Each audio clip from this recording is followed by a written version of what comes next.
Hi అండి. అందరూ ఎలా ఉన్నారు? ఆ అమ్మవారి ఆశీస్సులు మీ అందరిపై ఎప్పుడూ ఉండాలని మనస్ఫూర్తిగా కోరుకుంటున్నానండి. Welcome back to our channel Lasya food studio.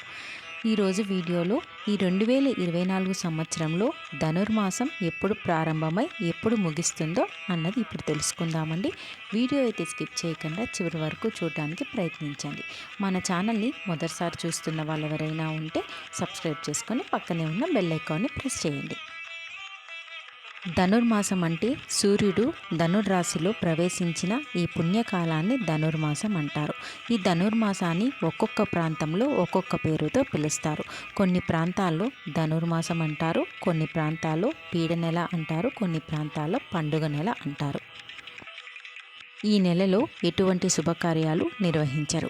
మరి ఈ 2024 సంవత్సరంలో ధనుర్మాసం ప్రారంభమైనది ఎప్పుడో తెలుసుకుందాం.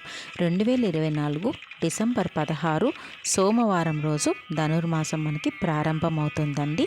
ముగింపు 2025 జనవరి 13 సోమవారం భోగి పండుగ నాడు మనకు ధనుర్మాసం అన్నది ముగిస్తుంది. అంటే ఈ 2024 సంవత్సరం డిసెంబర్ నెలలో ప్రారంభమై 2025 సంవత్సరంలో జనవరిలో మనకి ధనుర్మాసం అన్నది ముగియనున్నది. చూసారుగా అండి, ఈ 2024 సంవత్సరంలో ధనుర్మాసం ఎప్పుడు ప్రారంభమైందని. ఈ వీడియో మీ అందరికీ ఉపయోగపడుతుందని మనస్ఫూర్తిగా కోరుకుంటున్నాను. ఈ వీడియోని మీ ఫ్రెండ్స్కి, ఫ్యామిలీ మెంబర్స్కి షేర్ చేయడం మర్చిపోకండి. Thank you for watching.